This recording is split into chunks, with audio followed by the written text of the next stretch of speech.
পৃথিবীর বুকে আর নাই।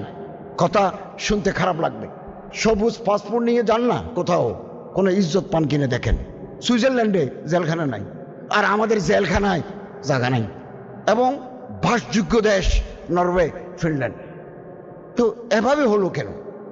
আমাদের বাংলাদেশের বড় বড় মসজিদে বাইতুল মুকাররম সহ জোতার বাক্স আছে, লাইনে লাইনে জোতার বাক্স আছে, পৃথিবীর কোনো দেশে নেই। যেখানে 90% মানুষ মুসলমান, স্বাভাবিকভাবেই এখানে ইসলামী আখলাকের প্রতিফলন ঘটবে, সেটাই তো হওয়ার কথা ছিল। কিন্তু আমাদের প্রধান আলোচক আজকে বলে গেলেন আমরা দুনিয়া একটা অপমানিত, অবহেলিত, উপেক্ষিত জাতি, এবং তিনি যথার্থই বলেছেন। অতএব আসুন আমরা অন্তরকে বড় করি। আমরা দোষ দেখব না, আমরা মানুষের গুণ দেখব।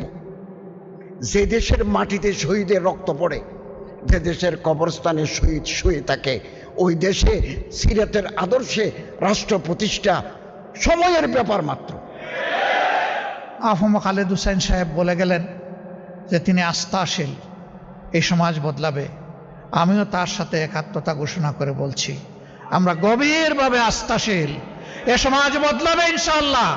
এখন আমাকে নিয়ে না আমাকে বাদ দিয়ে, সেটা হচ্ছে প্রশ্ন।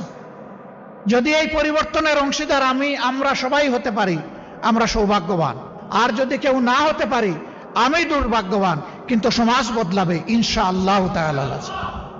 মুসলমানের কামড়া কামড়ি, একজন আরেকজনের প্রতি অশোভন বক্তব্য, এতে করে we are throwing mud to each আদার।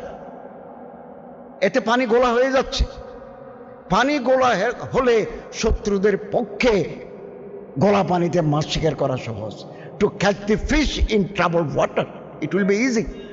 অতএব আমরা ঐক্যের পক্ষে, ওয়াহাদাতে উম্মতের পক্ষে, বিভাজনের আমরা বিরুদ্ধে।